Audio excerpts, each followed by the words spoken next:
풀샥의 구조상 소리가 안 날 수가 없습니다. 시간이 지나면 삐거덕삐거덕 하는 소음이 당연히 날 수가 있고요.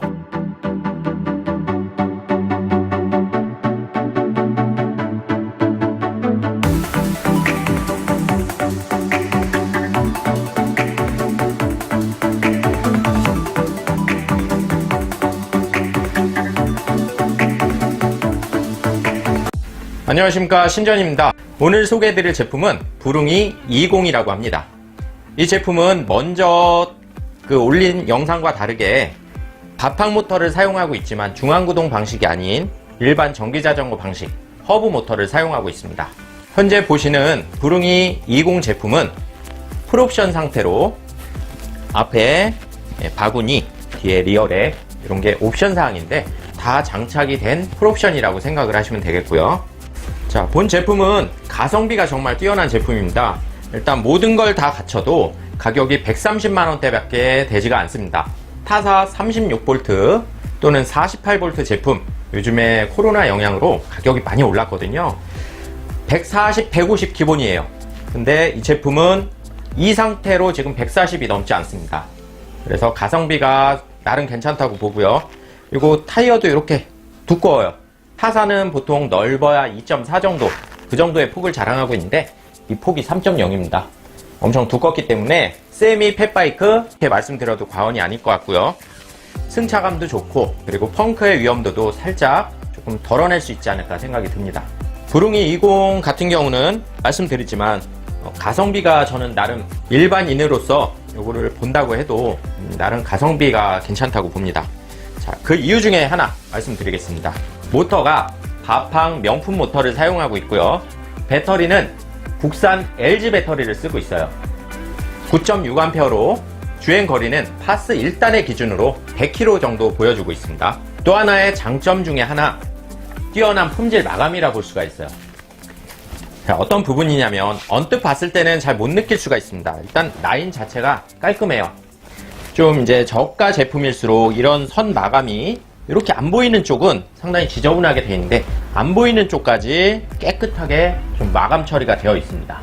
본 제품의 특징 중 하나, 유압 브레이크를 사용하고 있고요. 자, 요거는 범용적으로 많이 사용하고 있는데 뭐든지 어떤 제품이든 단점이 없을 수는 없어요. 하지만 불량률이 많지 않다는 그런 제품 중에 하나, 로간 제품이고요. 근데 일부 유저분들은 이 제품에 대해서 모래기 그러는데 사실 이 가격에 이 정도 갖추고 이 제품을 구성한다는 거는 어려운 일이에요. 더 비싸져야죠. 시마노 좋은 거 다 알죠? 시마노를 갖추고 있다면 아마 가격은 여기서 20, 30만원 더 올라가지 않을까 생각도 들고요. 그리고 독창적이게 LCD 계기판. LCD 계기판은 타사 제품과 거의 혼용해서 쓰는 제품이 아니고요. 보드 스포츠만의 좀 독창적인 시스템이라고 볼 수가 있습니다. 그리고 그립 또한 둥그스름한 이런 형태를 갖추고 있지만 그립력이 정말 좋아요. 제가 장갑을 벗고서 잡아도요 거의 밀리지 않습니다. 그래서 장기간 운전을 해도 그 주행 피로도가 상당히 적을 것 같고요. 그리고 중앙 모터를 사용하지 않는 애들은 기어가 대개 7단입니다. 그래서 7단, 시마노 기본 등급 정도 되겠습니다. 이런 기어 변속 시스템을 갖추고 있고요. 그리고 부릉이 시리즈는 항상 서스펜션이 풀 서스펜션이죠. 앞뒤로 풀 서스펜션이고, 자, 이 방식은 에어 타입은 아니고요. 그냥 일반적인 서스펜션의 방식이고, 그리고 또 하나의 장점, 장거리 주행을 하신다든지 고속으로 주행을 하실 때 크랭크 상당히 커 보이는 거 보이시죠? 54T입니다. 보통 48T, 43T 이 정도를 메이커상 많이 사용을 하고 있는데 이 제품은 특이하게 54T예요. 그만큼 모터의 효율성이나 힘이 받쳐주기 때문에 가능한 거고 54T이기 때문에 좀 더 적은 RPM으로 고속에 회전을 할 수가 있다는 얘기죠. 그래서 적게 돌려도 속도는 쭉쭉 25km까지 리밋에 다다을 수 있도록 이렇게 속도가 나오고 있습니다. 타사 대비 내가 힘을 적게 써도 더 멀리 빠르게 이렇게 갈 수 있다는 뜻입니다. 본 제품은 파스가 기본 5단으로 되어 있습니다. 이거는 타사도 비슷하고요. 여기 전원 버튼이 있고 파스가 특이하게 점으로 표시가 되어 있어요. 그래서 눈금으로 1, 2, 3, 4, 5 이런 느낌으로 되어 있습니다. 제가 일단 테스트 주행을 해보니 어떤 느낌이냐면 바팡 모터라고 말씀드렸잖아요. 그러면 그냥 모양만 비슷하고 뭐 저거 그냥 메이커만 서로 다른 거 아닐까 하는데 절대적으로 다릅니다. 자신있게 말씀드릴게요. 일단 2단, 3단, 4단, 5단 이렇게 갔을 때 1단서부터 이질감이 상당히 적어요. 전기자전거 조금 36V에 뭐 좀 저가형들 타보시면 순간 출발을 할 때 뒤에서 울컥하는 그런 밀림이 있다면 이 제품은 정말 부드럽게 중앙구동 방식 비슷한 느낌으로 출발이 됩니다. 자, 보세요. 지금 파스 1단입니다. 자, 일단 스타트를 해볼게요. 요 정도예요. 그래서 1단에서 시속 10km 정도 나오고요. 지금 2단이에요. 약간의 모터 소음은 있죠. 중앙구동 방식보다 모터 소음이 있는 게 허브 모터 방식의 좀 차이입니다. 3단 가면서 약 19km 정도 마크하고 있고요. 자, 이제 4단이에요. 4단 22km. 자, 이제 5단 됐습니다. 그래서 25km까지. 본 제품은 정식 유통 제품이어서 속도가 25km 미만에 리밋이 걸려 있어요. 정식 제품이 아닌 경우는 속도가 25km 이상 나온 제품도 많지만 국내에 정식으로 인증을 받아야 될 때는 25km 미만으로 수입 업체에서 인증을 받아야 됩니다. 그렇기 때문에 25km가 공교롭게 다 똑같다는 얘기예요. 물론 편법적으로 이 속도를 해제할 수도 있지만 정상적인 제품은 25km 미만, 요거를 정석으로 알고 계시면 되겠습니다. 이제 기능적인 부분 특징 같이 말씀을 드려볼게요. 앞 타이어가 상당히 넓다고 말씀을 드렸어요. 20 곱하기 3.0, 그래서 폭이 3.0이란 뜻입니다. 라이트도 좀 특이한 라이트를 갖고 있어요. 그래서 타사에서 많이 흔히 볼 수 없는 그런 타입으로 이렇게 2구짜리인데 나름 꽤 밝습니다. 디자인도 깔끔하고요. 그리고 바구니는 이렇게 옵션 사항인데 많이 이게 깊진 않아서 좀 활용도가 떨어질 수도 있겠지만, 여기에 이거를 밑에 받침대라고 생각을 하고 위에 박스를 더 큰 걸 올리셔도 돼요. 바구니가 그렇기 때문에 확장성이 있게 있다고 볼 수가 있고요. 일단 미관상 디자인적으로 어울려야 되기 때문에 이렇게 크지가 않다는 점 말씀을 드리겠습니다. 그리고 핸들 폴딩이 됩니다. 폴딩이 되기 때문에 부피가 상당히 작아지고요. 접어볼게요. 이 상태에서 이렇게 접고, 핸들 접고, 그 다음 본체, 그 다음 페달 이렇게 더 접으면요 가장 미니멀한 그런 사이즈가 되겠죠. 요게 최소 크기라서 승용차 뒤 트렁크 정도 이렇게 간편히 수납이 될 것 같고요. 물론 차종에 따라서 좀 상이할 수가 있습니다. 무게는 스펙상 23kg입니다. 그래서 뭐 많이 무겁진 않아요. 이렇게 간편히 들 수가 있어요. 아주 가뿐하죠.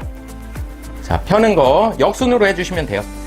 이렇게 일직선 맞춰주시고 핸들을 잡아주고, 자, 이쪽에 레버를 잠가주면 땡깁니다. 이러면 조립 완료예요. 그리고 페달은 이렇게 바깥쪽으로 당겨주면 됩니다. 배터리 충전은 이런 방식으로 하시는데요. 전용 충전기가 이렇게 있습니다. 그래서 이쪽에 꽂아주면 빨간불이 들어올 때 충전이 되는 거고요. 완료가 되면 연두색이 들어오고, 완료 시점까지 배터리 칸이 한 칸 남았다 가정했을 때 약 4시간 반, 4시간? 5시간 안에 보통 완충이 됩니다. 스펙상 그래요. 자, 그 다음은 핸들 높낮이 기능이 있습니다. 이거 보통 미니벨로 타입에서는 다 있죠. 그래서 핸들 높낮이 이렇게 설정해서 항상 조일 때 제가 여러 번 말씀드리지만 이게 부드럽게 그냥 조이면 안 돼요.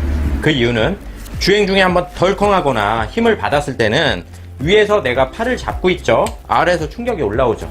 그러면 덜컹하면서 이게 내려갑니다. 그래서 위험할 수가 있기 때문에 항상 조금 뻑뻑하게 잠가 주시는 게 더 안전하고요.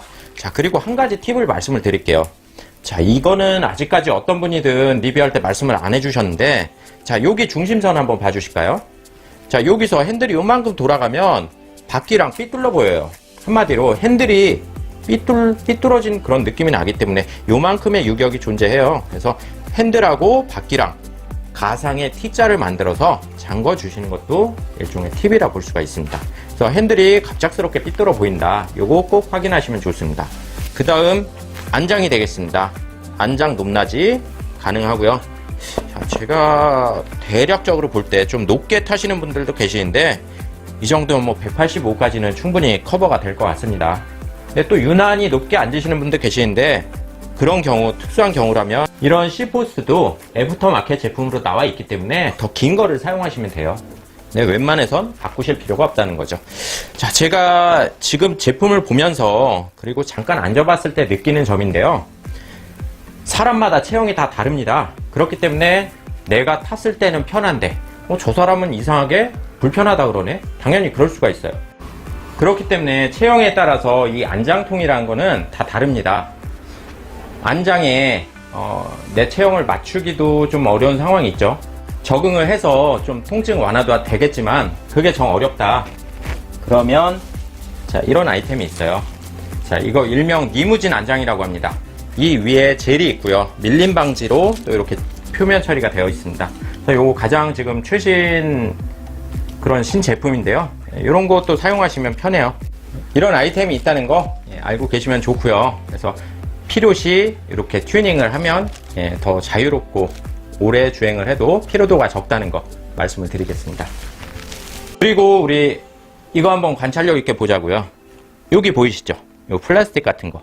타사에서는 이거 찾아볼 수 없는 부품 중에 하나입니다. 자, 이거 왜 있냐면 밀림 방지도 덜하고 여기 스크래치 방지도 덜하게 하기 위해서 있는 건데요. 타사는 그냥 타사 일반적인 우리 전기 자전거들, 일반 자전거들은요.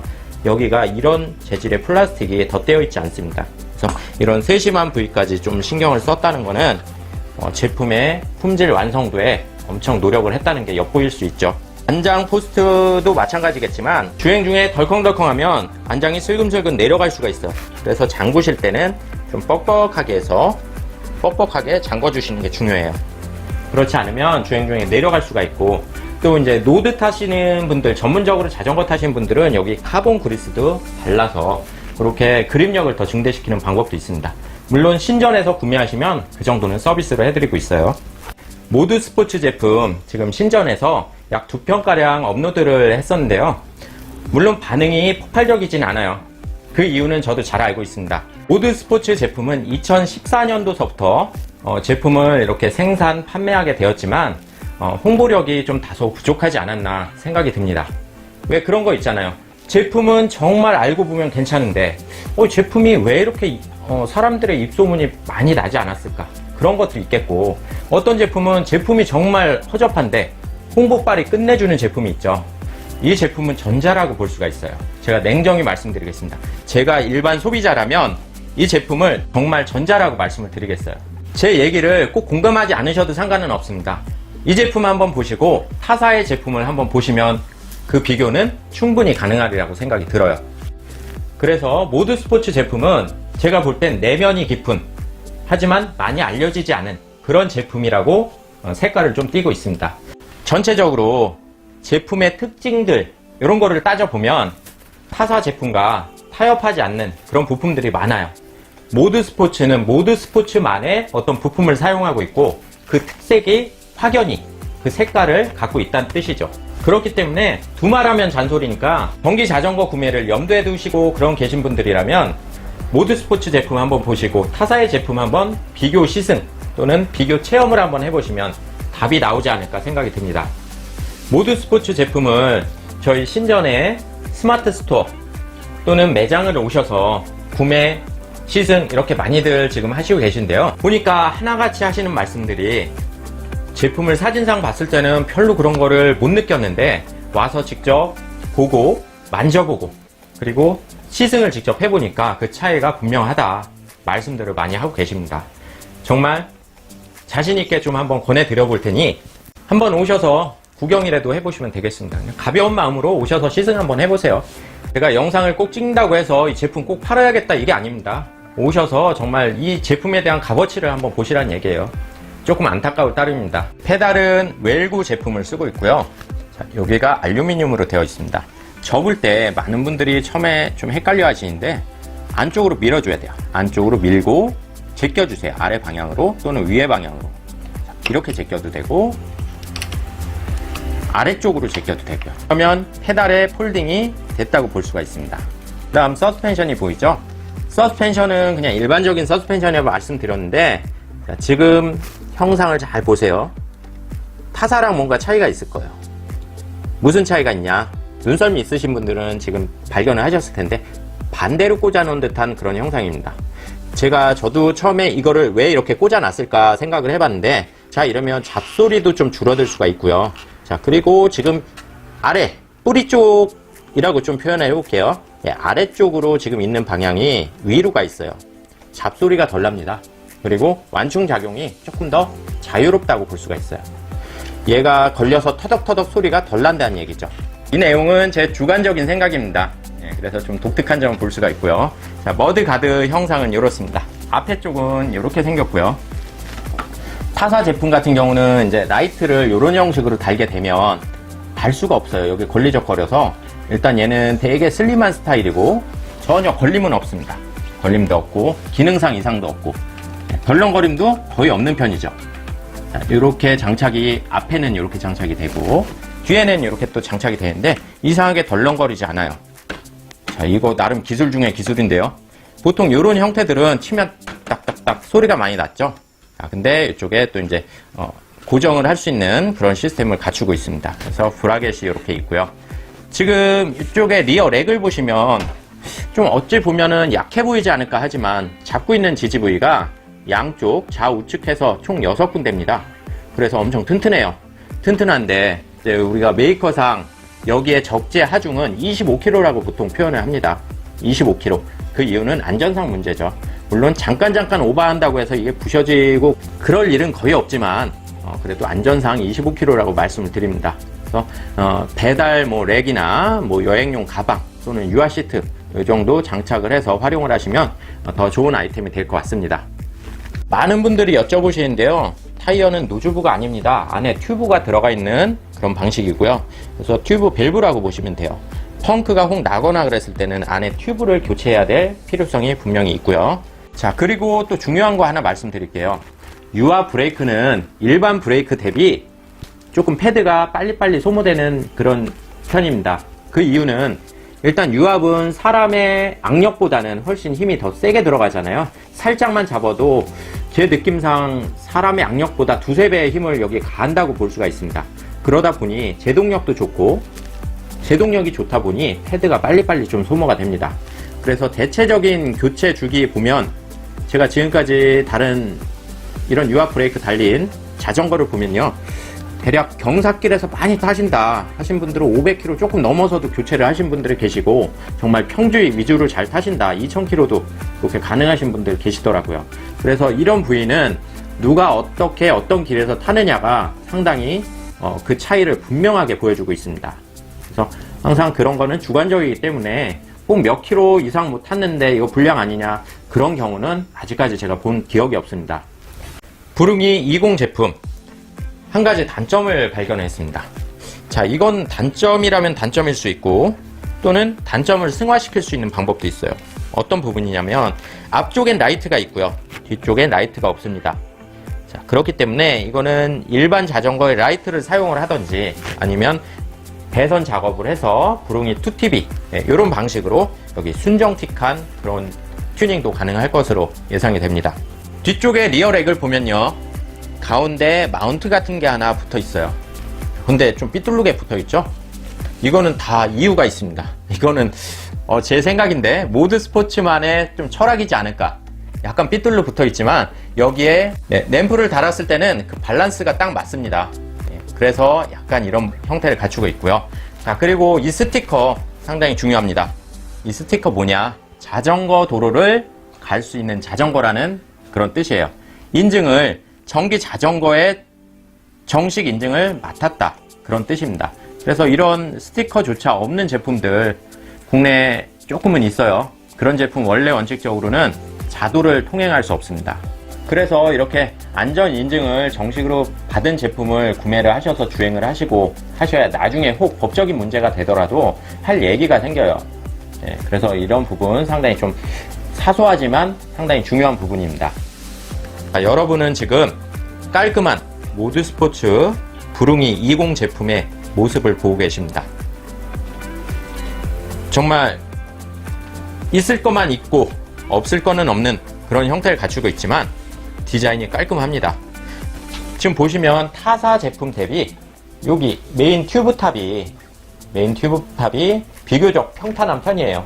어떤 타사 제품들은 여기가 많이 높아서 타고 내릴 때 좀 불편하다, 네, 그런 얘기도 종종 들어봤는데 조금 이 정도면 그래도 평탄하지 않나 생각이 듭니다.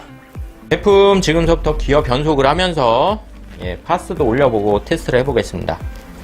여기 크랭크 54T라고 말씀드렸어요. 좀 다소 커 보입니다. 지금 파스 1단이고요. 파스 2, 파스 3, 파스 4, 파스 5. 자, 기어 변속해 볼게요. 기어 세팅 잘 맞았어요.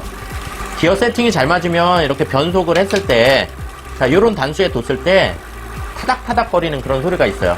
그거는 기어 변속이 잘못됐다는 얘기고요. 자, 이렇게 그냥 기어 특유의 음이 난다면 상관이 없습니다. 이거는 기어 변속이 나름 잘 됐다, 이렇게 표현을 해도 과언이 아니고요.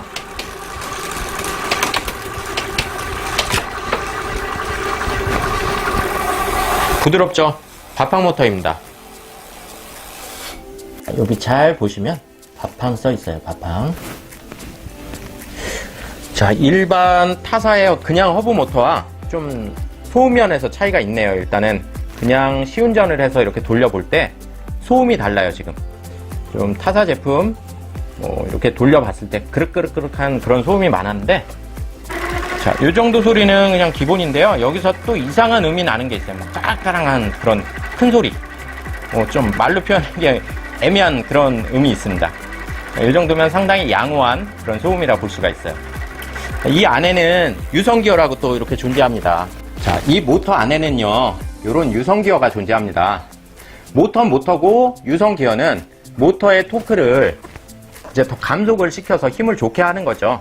그래서 이 유성기어라는 게 막 회전을 하면서 도는데 일정 시간 지내서는 얘네도 소모성 부품입니다. 대략 3,000에서 5,000km 주행을 했을 때는 오버홀을 꼭 하셔야 돼요. 오버홀이란 무엇이냐면 3,000에서 5,000km 주행을 했을 때 안에 구리스가 제대로 묻혀져 있는지, 이탈되어 있지 않은지, 그리고 기어 마모도 같은 걸 체크하고요. 기어가 마모가 많이 되면 일단 소음이 커지고요. 힘 전달이 제대로 안 됩니다. 다시 말씀을 드리면 주행을 했는데 내 자전거가 한 3,000, 5,000 됐는데 소음이 유난히 커지고, 그리고 뭐 터덕터덕거리는 소리가 난다. 기어가 아닌 분명 이 안에 모터 쪽에서 그런 소리가 난다. 그러면 이거를 의심해 보셔야 돼요. 그래서 3,000에서 5,000km, 그 정도는 소모성을 확인하는 그런 체크 기간이라 보시면 되겠습니다. 패드와 디스크 관리법, 그 중에 디스크는 맨손으로 잡으시면 안 되고요. 왜냐면 유분기가 있습니다. 유분기가 여기 묻게 되면 브레이크 잡았을 때 좀 끼익 하는 그런 소음이 날 수가 있어요. 대부분 자전거에서 거의 다 나는데 요거만 좀 잘 지켜주셔도 소음을 좀 방지하실 수가 있어요. 손으로 잡지 않고, 그리고 우중주행 시 여기 아스팔트에 물이 튀거나 그러면 좀 바로 세척을 해주시던지 하시면 소음을 좀 줄여줄 수가 있고, 만약 소음이 발생이 됐다 그러면 여기 알콜로 닦아주시던지 아니면 중성세제 그런 거로 잘 닦아주셔야 돼요. 물론 이 안에 패드도 마찬가지로 빼서 세척을 해야 되는데 소리가 한 번에 없어지지 않을 수 있습니다. 그러면 세제나 알코올 같은 데 좀 담궈 놓으셨다가 기름기를 완전히 좀 제거를 해주시고 이물질을 완전히 제거를 해야만 소리가 없어집니다. 그 점 참고해 주시고요. 많은 분들이 이런 점이 제품에 하자 아니냐, 하자 아닙니다. 이런 경우는 제품을 구매하시고 한 달이 돼서 날 수도 있고 일주일 또는 하루 만에 날 수도 있어요. 그래서 누가 어떻게 타냐에 따라서 많은 변수를 가져오기 때문에 관리를 잘 하셔야 됩니다. 그 다음 브레이크 패드 교체 주기는요, 아까 말씀드리지만 정확치는 않아요. 대략 1000km 부근 그 정도 됐다. 그럼 패드를 꼭 확인을 하셔야 돼요. 패드 몇 푼 아끼시려다가 유압 브레이크 전체 시스템을 망치면 돈이 좀 많이 들어갑니다. 그래서 대략적으로 한 800에서 1000 정도 타신 것 같다. 통상적입니다. 그래서 경사길 좀 많이 타셨다. 그 전에 보셔야 되고요. 그래서 미리미리 그 어떤 소모성 부품에 대해서 교체를 하시는 게 좋습니다. 그리고 공기압 같은 경우는 한 달에 한 번 정도 꼭 봐주시는 습관이 좋습니다. 언뜻 봤을 때 빵빵했는데 이렇게 해도 압이 많이 떨어지거든요. 그래서 한 달에 한 번 공기압을 넣으시면 되고, 맥스 35예요. 맥스 35이기 때문에 한 25에서 32, 3 정도 맥스 그 정도 보시면 되겠습니다. 또 주의사항 중에 하나, 자, 배터리도 소모성 부품입니다. 하지만 배터리가 너무 과방전이 많이 되거나 그러면 재충전이 안 돼요. 그래서 배터리 양은 한두 칸 남았을 때는 꼭 충전해 주신다 보시고, 아무리 안 타셔도 한 달에 한 번은 꼭 충전해 주시는 게 좋은 습관이 될 수가 있고 수명이 길어질 수 있는 방법이라고 보시면 되겠습니다. 그리고 풀샥의 관리법에 대해서 설명을 드리겠습니다. 샥의 구조상 소리가 안 날 수가 없습니다. 시간이 지나면 삐거덕삐거덕 하는 소음이 당연히 날 수가 있고요. 일반 샥이 없는 자전거는 소리가 안 나는데 얘는 왜 나냐, 이런 구조를 갖췄기 때문에 소리가 납니다. 그래서 소리가 안 나려면 이것도 주기적으로 관리를 해주시면 더 좋고요. 소리가 혹 난다, WD-40이나 스프레이 그리스, 철물점 가면 5,000원 미만으로 되게 구매가 가능하십니다. 그래서 자, 요런 부위, 체결 부위 있죠? 자, 여기 요런 부위에 뿌려주시면 소음이 귀신같이 사라집니다.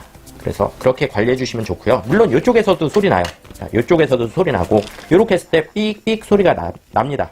서로 부딪혀서 윤활 성분이 다 날아갔기 때문에 소리가 나는 거라서 윤활 성분의 그런 조건을 갖춰주면 소리가 안 나죠. 그리고 체인 관리는 항상 좀 청결하게 해주시는 게 좋고요. 오일을 바르고 그 다음에 오일을 한번 다시 좀 닦아주시는 것도 나쁘지 않습니다. 그래서 최대한 청결하게, 먼지가 없으면 없을수록 구동계는 더 원활히 작동이 되고요. 그리고 뭐 미관상도 좋고 녹이 절대 있으면 안 됩니다. 주기적으로 체인 오일이라는 거는 건식이 있고 습식이 있어요. 애프터마켓 제품으로 많이 나와 있으니까 인터넷 검색을 생활화하셔서 이렇게 찾아서 쓰시면 되겠습니다.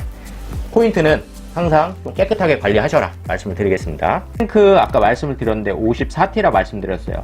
적은 회전수로 똑같은 속도를 그 이상을 낼 수가 있다는 거죠. CNC 가공을 해서 상당히 좀 고급스럽고 그리고 좀 차별화된 그런 부품을 사용하고 있고요. 플라스틱이 아니어서 이렇게 뭐 쉽게 파손될 일이 없습니다. 찌그러지거나 그럴 수는 있겠지만 뭐 부러지거나 그럴 일은 없어요. 간혹 체인이 넘으면서 이게 파손됐다는 분들 너무 많이 계십니다. 근데 그럴 일은 절대 없을 것 같아요. 지금 체인도 일반 저가 그런 전기 자전거에서 볼 수 없는 그런 체인입니다. 체인도 이렇게 사용을 하고 있고, 부품 하나하나 어떤 기능성과 그리고 디자인 이런 것까지 세심하게 좀 신경을 쓴 그런 부분이 엿보입니다. 오늘 가성비 넘치는 모드 스포츠 부릉이 20 제품에 대해서 또 설명을 드렸습니다. 여러분들 보시기에는 이 제품 어떠신가요? 가성비가 있을까요? 아니면 좀 허접한가요? 물론 제 생각을 여러분들한테 이 생각이 맞다, 꼭 저는 그렇게 말씀드리지 않습니다. 제가 봤을 때는 나름 괜찮은 제품이어서 또 제가 이 제품을 취급하게 된 거고요. 저는 유튜브 영상을 이렇게 촬영하지만 허접한 영상은 절대 취급하지 않습니다. 적어도 가성비가 있고 누가 보더라도 이 제품 괜찮은 제품이네 인정할 수 있는 그럴 만한 제품을 이렇게 홍보를 하고 있어요. 그래서 뭐 물론 제 얘기를 다 믿어주셔라 이런 말씀이 아니고 그 정도만 참고를 해주시고요. 판단은 여러분들이 해주시면 되시고요. 오늘 저는 이 제품이 나름 깔끔한 측면과 그리고 저렴한 가격 그리고 나름 괜찮은 제품의 구성, 고급감이 좀 있어요. 그래서 그런 구성을 좀 장점으로 삼고 싶고, 제품은 웬만하면은 저희가 항상 매장에 재고를 갖고 있으려고 노력을 합니다. 그래서 뭐 잠깐 재고가 빠질 수 있지만 또 들어와서 또 이렇게 전시해서 또 판매도 하고 이런 시스템을 항상 갖추려고 노력을 하고 있으니까 제품에 관심이 있으시다면 전화를 주시고 방문해 주시면 더 좋고요. 오셔서 시승도 가능한 제품이 있어요. 물론 모든 제품을 다 시승하기에는 무리수가 있습니다. 아마 그런 매장 단 한 군데도 없을 거예요. 물론 저희도 사정은 마찬가지고요. 그래서 제품에 관심이 있으시면 스마트 스토어에서 구매를 하셔도 되고 매장으로 오셔서 현장 구매도 가능합니다. 많은 관심과 사랑 부탁드리고요. 다음에는 또 다른 제품의 영상으로 찾아뵙겠습니다. 오늘도 시청해 주셔서 감사합니다.